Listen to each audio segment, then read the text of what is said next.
Global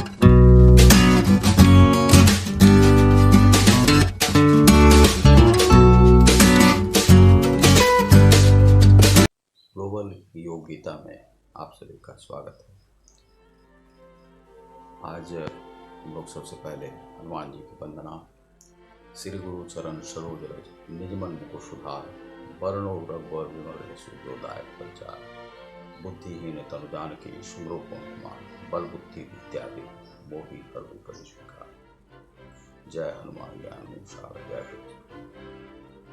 Vakratunda महाकाय सूर्यकोटि समप्रभा, निर्विघ्नं कुरु मे सर्व कार्येषु सर्वदा। करवा चौथ का पर्व बीता है। सभी महिलाओं ने अच्छी तरह से पूजा पाठ किया। कहीं कहीं पर बारिश के कारण से चंद्र के दर्शन सही से नहीं हुए। और इसी पर्व के बीच में आज हम लोग गीता, श्रीमद् भगवद गीता के 7वें अध्याय का वह करेंगे पाठ। तो इसमें जो आवश्यक जो श्लोक होंगे उनका जो विवेचन किया जाएगा। श्री भगवान उवाच मया शक्त मनाः पार्थ योगम युञ्जन मदाश्रय असंशयम समग्रम मां यथा ज्ञास्यसि तच्छृणु। श्री भगवान उवाच, श्री भगवान श्री कृष्ण ने कहा,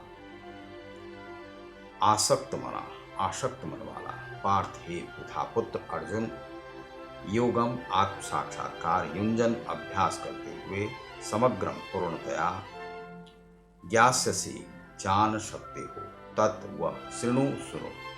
श्री भगवान ने कहा कि हे पितापुत्र, अब सुनो कि तुम किस तरह मेरी भावना से पूर्ण होकर और मन को मुझ में आसक्त करके योगाभ्यास करते हुए मुझे पूर्णतया संशय रहित जान सकते हो। Now Sri Krishna says Arjun, now you know how to know me and what am I, कि हम क्या हैं उसे तुम इस अध्याय में 7वें अध्याय में जानोगे। यह अब श्री कृष्ण जो है गीता के श्लोक में बता रहे हैं। अब जो दूसरा जो श्लोक है, ज्ञानम तेहम सविज्ञानविदम वक्ष्याम्य शेषतः यद ज्ञात्वा नेह भूयोन अंजज्ञातव्य मव विशिष्यते। इसका पाठ किस प्रकार से करेंगे? ज्ञानम ते अहम सविज्ञानमिदम वक्ष्याम्य शेषतः यज ज्ञात्वा, इसमें 3 भाग इस शब्द के हैं। नेह भूयो अन्य अजज्ञातव्यम वशिष्यते। इस प्रकार से इसका उच्चारण करेंगे। पदानुवाद पद के हिसाब से उसे तोड़ तोड़ कर उसका उच्चारण करेंगे तो वह सही उच्चारण होगा। ज्ञानम प्रत्यक्ष ज्ञान, अशेषतः पूर्ण रूप से, वक्ष्यामि कहूँगा, ज्ञातव्यम जानने योग्य, अवशिष्यते शेष रहता। अब मैं तुमसे पूर्ण रूप से व्यावहारिक तथा दिव्य ज्ञान कहूँगा। इसे जान लेने पर तुम्हें जानने के लिए और कुछ भी शेष नहीं होगा। 7वें अध्याय में कहते हैं कि अब जो तुम्हें पूर्ण ज्ञान की जानकारी दूंगा, जिसके बाद तुम्हें कुछ भी जानने की आवश्यकता नहीं रहेगी। यह श्री कृष्ण यहाँ पर कहते हैं। और क्या बताना चाहते हैं वह आगे के श्लोक में हम लोग देखेंगे।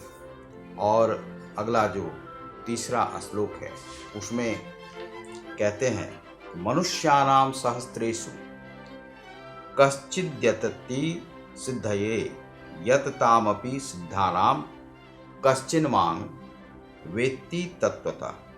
मनुष्यानाम मनुष्यों में से सहस्रेषु हजारों, कश्चित कोई एक, यतति प्रयत्न करता है, सिद्धये सिद्धि के लिए, यतताम इस प्रकार प्रयत्न करने वाले, अयि निसंदेह सिद्धानाम सिद्ध लोगों में से, कश्चित कोई एक, माम मुझको व्यक्ति जानता है तत्वतः वास्तव में।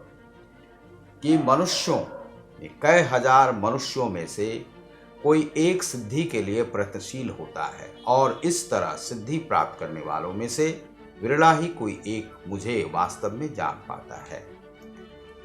तो श्री कृष्ण यहाँ पर कहते हैं कि इतने सारे लाखों करोड़ों लोगों में से कोई भी विरला ही ऐसा, एक तो नहीं, एक की बात नहीं है, बहुत सारे लोग प्रयास करते हैं कि ईश्वर को जान जाए। कोई अपने विज्ञान के माध्यम से जानना चाहता है, कोई अपने बुद्धि के माध्यम से जानना चाहता है। अभी भी आत्मा और परमात्मा की खोज वैज्ञानिक कर रहे हैं, चाहे अमेरिका में कर रहे हो, भारत में कर रहे हो, और भारत में तो वर्षों वर्ष से युगानुरूप वह किए जा रहे हैं, युग युगों से उसकी ही खोज की जा रही है। और हम लोग किस प्रकार से करते हैं खोज? तो आध्यात्मिक विद्या के माध्यम से यह आत्मा परमात्मा को जानने का प्रयास करते हैं कि परमात्मा क्या है और आत्मा क्या है, इस सृष्टि को बनाने वाला कौन है, और मनुष्य के मरने के बाद क्या होता है, क्या मनुष्य का जीवन रहता है, क्या हम जो जन्म लेते हैं तो ऐसी कौन सी शक्ति से हम संचालित होते हैं, यह जानने का प्रयास करते हैं।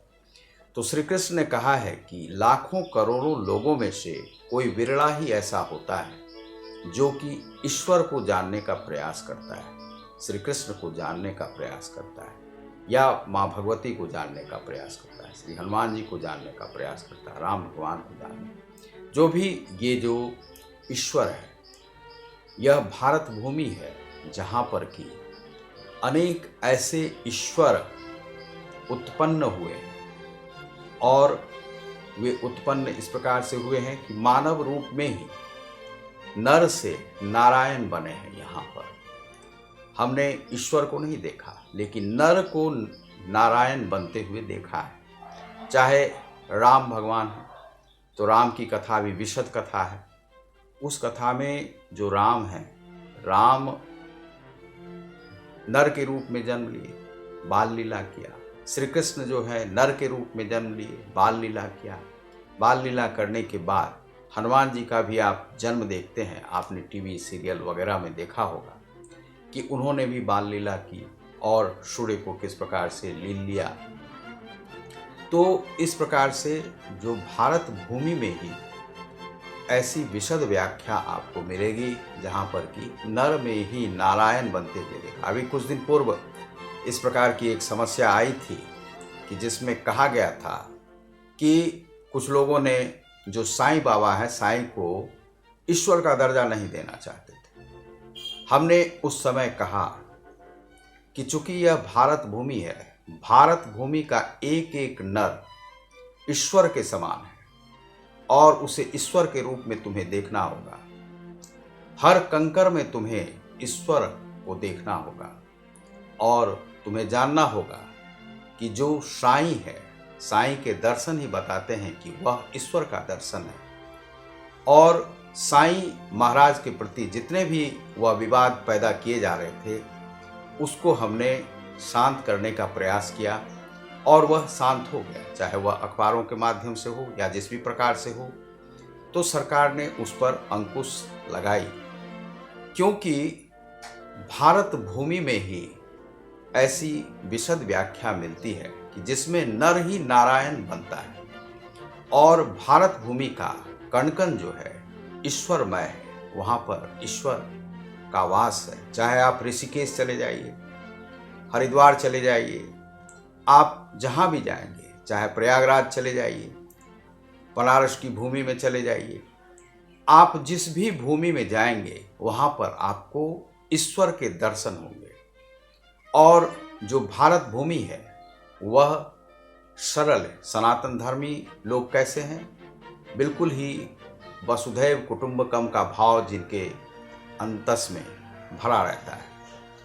तो यहाँ पर कुछ दिन पूर्व जो साईं के लिए जो विवाद उठा था, उसे समाप्त किया गया और साईं भी ईश्वर हैं। चूँकि यहाँ पर जो भी हमने चाहे रामायण को देखा हो, चाहे श्रीमद् भगवद गीता को देखा हो, महाभारत को देखा हो, हमारे जितने भी मिथक पुराण हैं, चाहे 18 पुराण को हमने देखा हो, तो उसमें हमने देखा है कि जो श्री कृष्ण है वह भी जन्म लेकर अवतार के रूप में आए, और हर व्यक्ति में हम एक अवतारी पुरुष की अवधारणा करते हैं कि वह अवतारी है।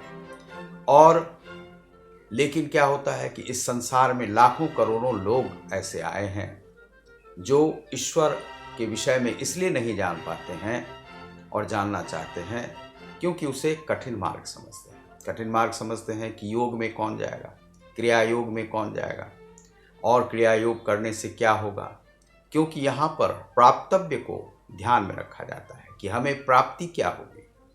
तो प्राप्ति के लिए, जीवन चलाने के लिए मनुष्य को आवश्यकता है धन की, और धन जो है उसे चाहिए जमीन की, और भोग के लिए भोगेच्छा जिसकी रहती है बढ़ी हुई, वह भोगेच्छा में ही लगे रहते हैं, तो उसकी प्राप्ति करना चाहते हैं, उसे ही प्राप्तव्य समझते हैं। तो कुछ लोग समझते हैं कि ईश्वर मिल गया प्राप्तव्य यदि हो गया, लेकिन हम ऐसा नहीं मानते।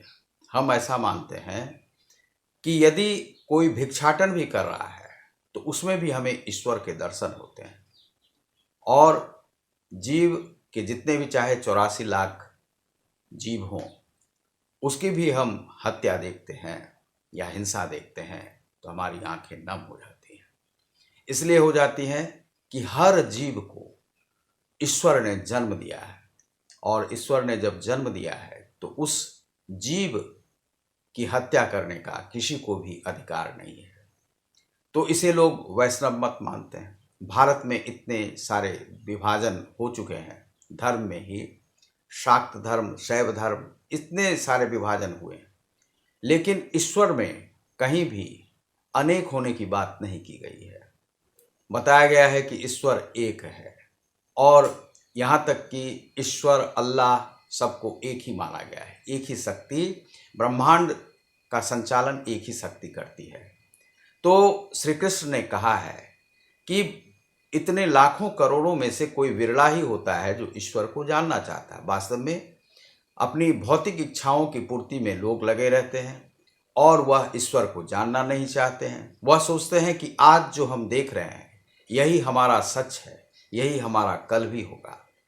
तो हम यह नहीं कहते हैं कि आप मृत्यु की कल्पना करें, मृत्यु के बाद क्या होगा नहीं होगा उसे आप जानने की इच्छा यदि करते हैं तो वह आध्यात्म से आप कर सकते हैं, लेकिन वह जानकर भी हमें क्या होगा, क्योंकि जैसे आज के कर्म आपके रहेंगे उसी के अनुरूप प्रकृति आपको परिणाम देगी। तो प्रकृति पुरुष यहाँ पर जो है आपको जानना है, प्रकृति और पुरुष ही वह है ईश्वर, क्योंकि जिसके हृदय में पुरुष का वास है, जिसके हृदय में ईश्वर का वास है वही पुरुष है, और जिसके हृदय में ईश्वर का वास नहीं है अर्थात वह सबके समान है और वह मृतक के समान है, तो ईश्वर जो आत्मा है वह आपके भीतर में विराजमान है। तो उसे जागृत करने की इच्छा बहुत अनेक लोगों में से किसी एक की होती है। यह श्री कृष्ण ने 7वें अध्याय में कहा है, और उन्हीं विरला पुरुषों में से किसी विरले को ही यह सिद्धि प्राप्त होती है, क्योंकि ईश्वर की जांच और परख नली जो है, परखने की शक्ति अलग अलग है, प्रश्नावली अलग अलग है, और वह आपकी परीक्षा अनेक रूपों में लेते हैं। क्या आप में वह शक्ति है या नहीं है, दुख से आप कैसे जुड़ते हैं, सुख से आप कैसे जुड़ते हैं, जीवन में दूसरे को आप किस प्रकार से लेते हैं।